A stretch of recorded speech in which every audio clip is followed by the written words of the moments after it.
On this episode, I'm going to talk to you guys about some different tastes and different sauces all around the country.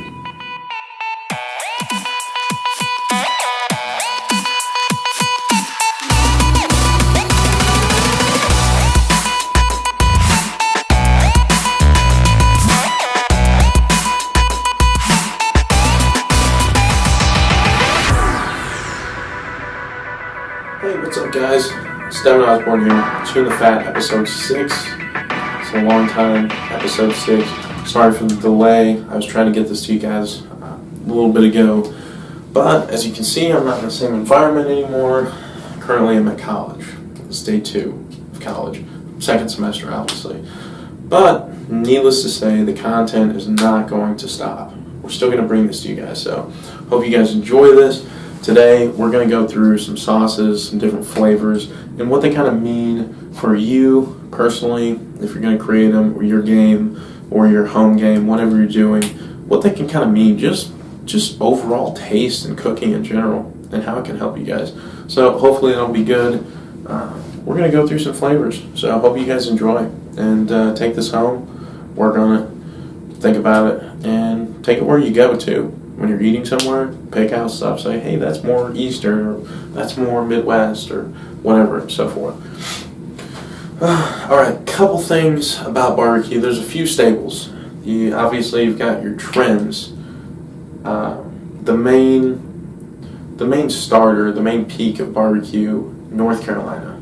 That's kind of where everything started. I can get real specific with it. Some kind of Swedish, Finnish guy came over, observed some slaves in like the 1750 or somewhere range, I think. I can't remember. Somewhere around there. He came over and observed them, like taking peppers and grinding them up, putting them in like water and salt, and using them on their meat. And he actually said, like, this tastes very well. And literally, and from that stems barbecue sauce. Fun fact. So, and all that kind of stemmed, like I said, here in the North Carolinas in like 1750. That's where everything starts. So the North Carolina sauce. So you've got 3 different sauces, sorry. This is my poorly drawn map, but just, I'm not an artist. I'm a business student, so here we go. You've got your Carolinas, you've got your Kansas City style, and you've got your Texas barbecue. And that's kind of the 3 main staples that we'll focus on, and that's kind of the 3 main that get tossed around all the time. So North Carolina, a little bit different from South Carolina, started out in 1700s with this kind of very vinegary, no tomato, no sweetness, kind of just hot, peppery, spicy, vinegar, thin sauce. They usually baste it on their pork or things like that. And now they've sweetened it up a little bit, and it's turned a little bit, for, in my opinion, for the better, as well as, in the barbecue terms. And in like the 1800s, the introduction of Heinz ketchup changed everything. So what they ended up doing was they put a little bit of ketchup, a little bit of tomato in there, as in the sauce, and so it's kind of sweetened it up just a little bit, but it's still real thin, real vinegary, real peppery, spicy kind of sometimes. So that's what you'll find in the North Carolina range. And you're going to make it, like I said, you're going to stick with salt, pepper, vinegar, apple cider, Worcestershire, apple cider vinegar, Worcestershire, even distilled vinegar, quite a bit actually, very potent in that range. That's where you'll find that. Moving down to South Carolina, the borders follow pretty close together. The only difference with South Carolina, you're going to find a mustard sauce. Now that mustard sauce is going to almost be similar to the regular vinegar sauce. However, in the later years, in exchange for ketchup, they put mustard. So you've got this very yellow, deep mustard sauce. Hit it with some black peppercorn, some things like that. Apple cider vinegar, a little bit of Worcestershire, maybe a tad bit of sugar, who knows. Some of them do that these days. Some of them just kind of leave it straight to be real potent and sour. Either way, sweeten it up a little bit. And I'm trying to think anything else. Those are your main kind of flavor profiles. It's pepper, mustard, vinegar. So that's what comes from the Carolinas. And like you said, in North Carolina, that's where this whole barbecue sauce thing started. We're going to move down to Texas. This is huge, all right? Because Texas is obviously their own barbecue nation. They think they're the best, which in some cases they are. They've got Texas brisket, blah, blah, blah, blah, blah. It's all great. As far as Texas goes, there's not... I've heard differently. And here, it's in one hand and in the other. A lot of them claim to not even have a sauce or not use a sauce because they find it not necessary. They believe that kind of the idea that barbecue should be good enough that you don't need sauce, which is true. I would completely agree that is true in a lot of aspects, but I think sauce can be a nice accent for that a lot of times too. And the reason, I'll tell you guys, I forgot to tell you this in the beginning, the reason we're focusing on sauce here instead of like seasonings and things like that, because the sauce is like direct resemblance of these places, and then it leaks right down into the flavor profiles, even though you might not use sauce on everything. So that's why we're defining it by sauce. As far as Texas goes, it's kind of like a Kansas City, kind of Memphis-ish flavor profile, which we'll talk about in a second, but it's tomatoey, not super thick, not super extravagant, really. I mean, just a thinner, smoother, not super sweet either sauce. You're kind of just looking at like tomato, a little bit of tomato, a little bit of vinegar, Worcestershire. It's a little bit heavier on the Worcestershire sides, and you got a lot more Worcestershire, beef base. It kind of has this beefier kind of undertone or deeper flavor. They really want to accent the meat rather than anything else. Down there, they mainly use these sauces for like basting their meats and not even putting it on there. So that's that, right? We'll move up to Missouri. Obviously, Kansas City, the staple, the king, the champ of barbecue. Barbecue capital of the world. Kansas City has a very strong orange, bright, tomatoey sauce. It's very vibrant, very potent. Has vinegar flavor in it, but it really has. I mean, like literally, take a can of tomato juice. Sometimes that's how you can find them. And it's crazy how strong it is on a tomato aspect. Now, a lot of people toss around the word, we're a Kansas City style barbecue, authentic Kansas City style barbecue. Not really, because if they were, and they can be, but a lot of them that do have this thicker kind of tomatoey sweet sauce, but then they claim they're Kansas City style, which is not true.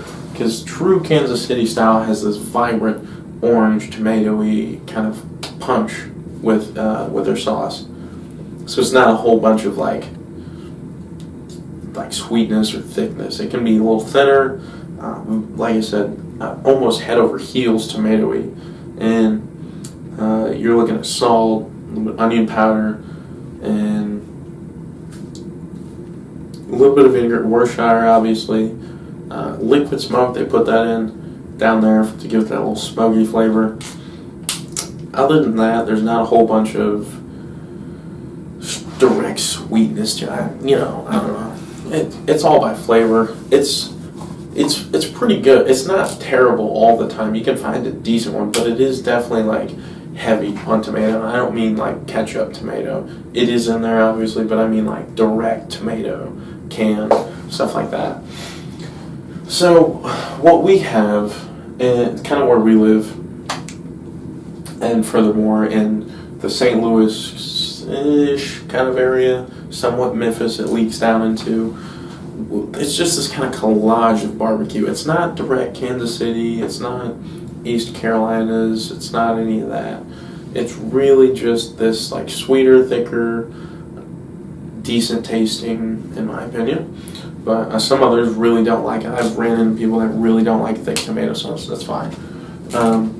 It's this sweeter, thicker, tomatoey, ketchup-y kind of sauce. All right. In we find it can be pretty convenient for a lot of things. This is what you're going to dip your chicken tenders in. This is what you're going to dip your fries in. Your classic barbecue. This is where it comes from. The St. Louis kind of twist. St. Louis, Memphis, Iowa, even maybe collage twist of the Kansas City style sauce. So what that means for you, that in what we serve, it's sweeter, thicker, brown sugar, got a little bit of spice, a little bit of molasses, things like that. It's got spice and it's got sweetness in it all at the same time. And it's thicker sauce. What this means for you, I want you guys to be able to take this wherever you travel, or if you're just playing around at home, or if you're doing this for your competition game, and you should be able to know kind of your flavor profiles that you're picking from. So if you go out to the store and you want to try something out, you're checking it out, it's bright orange, know that that's Kansas City, and know that that's going to be tasting super tomatoey, because that's probably what it's going to be. It's not going to be real sweet.